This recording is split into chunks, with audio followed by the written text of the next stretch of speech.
Okay. Oh, I'm in focus. Good. Okay. This represents one of the first experiments in the video diary that I hope to keep in the time period following my graduation as an MFA from Berkeley. Today's, Tuesday, June 2nd, 2009. I wanted to speak today a little bit about some thoughts that have been running through my head. Hopefully I get to less than 10 minutes. I'm also trying to grow used to capturing movie with iMovie and just getting used to speaking out loud. One thing that characterizes this time period in my life is that Babe is away, so I'm alone in the house. I've just been doing dishes because I left the dishes for like 4 days and it's disgusting, but then I was like thinking so much and I had to like record myself talking, and now I'm not even addressing the things I was thinking about, but anyway, so these won't be successful until I get used to this format. I've been teaching Art 8, an Introduction to Art course at Berkeley, and yesterday we watched Ways of Seeing, which is available on YouTube, and we watched the first episode, which is really interesting. It's basically an encapsulation of Walter Benjamin's theories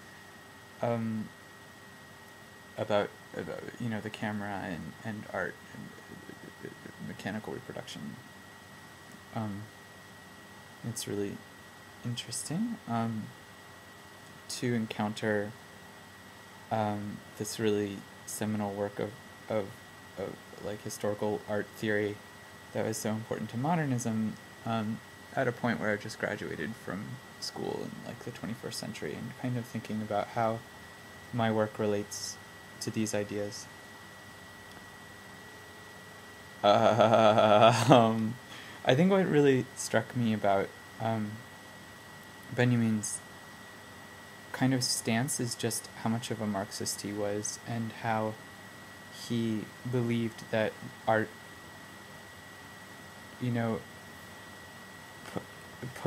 like art that was originally valued for its like ritualistic purposes and sense of place and religious purposes, now has this kind of mystification about it, which he, like he says, art for art's sake. And kind of surprisingly, I guess I never really noticed this before, is that he frowns on art for art's sake, and calls it mystification. Or is that John Berger, the host of Ways of Seeing? I mean, they're basically talking about the same theories, so it's sometimes a little hazy in my mind. But Benjamin definitely says something about that. And that's interesting because I feel like I'm dealing with mysticism with my recent work, and also dealing with religious ideas in terms of the small paintings I've done, the charms. Too bad I'm not in my studio right now. The charms being, as I was chatting online with Logan yesterday, we were speaking about this. The charms are devotional objects, and we were speaking about the concept of Darshan,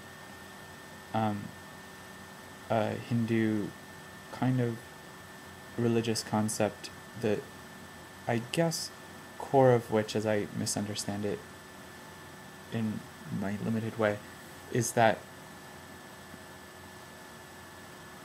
when you when you worship a god or an icon, you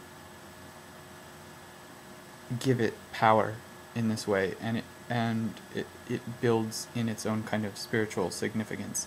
And I think the concept of Darshan is in the spiritual world, like the spiritual power of the god or icon increases, but it's also interesting to think of it in terms of the like cognitive total of the superorganism that is human society. So greater, a greater amount of brain computation is devoted to considering, perceiving, looking at, understanding, creating work in response to discussing, analyzing this icon, as Darshan says it, or if I'm making like a charm, this particular image. Logan and I were also speaking about yantra, mandalas and yantras, and talking about the charm, and just the interest that a yantra is, and I think the charms also could be yantras, is an abstract, completely abstract mandala in a way that the devotee regards, perceives, and sets to memory. Then the memory becomes, the interpretation of a yantra is very specific, a kind of spiritual path, or a visual path to a spiritual state.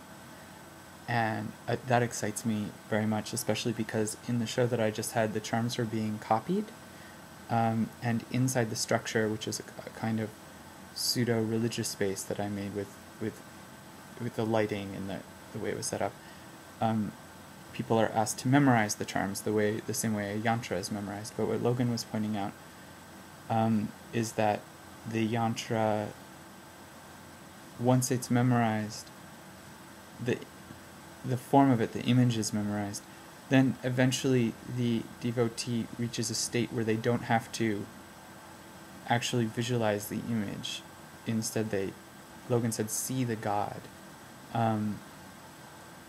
Or in a way, it's like you don't even really see the God, because the phrase mind's eye is kind of a misunderstanding. You just directly comprehend, directly experience the God.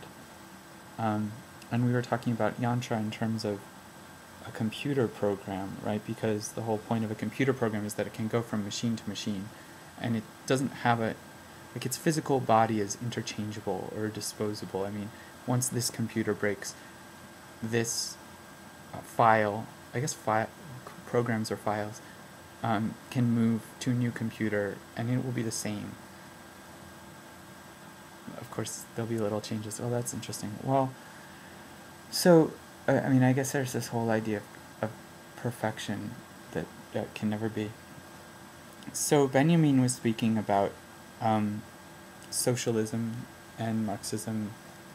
It doesn't really refer to Marxism in this essay, but the idea of socialism, and he reaches a conclusion that the point of art, once it's stripped of its false mystification, is political, which is interesting because if you think of,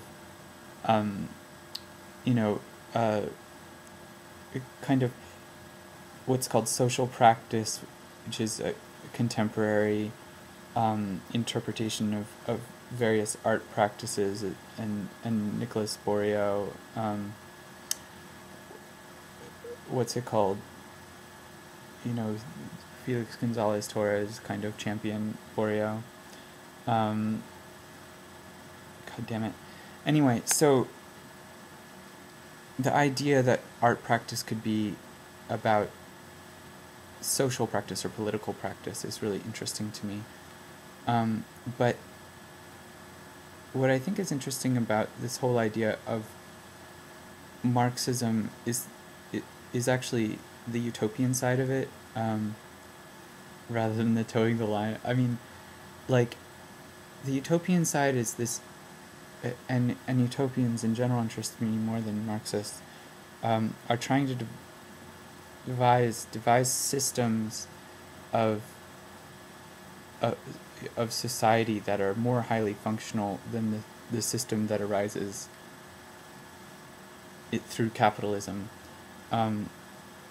and this kind of system designed by one mind, like Fourier. That's really fascinating to me. I remember reading in some of the neo-primitivist literature, like John Zerzan, really interesting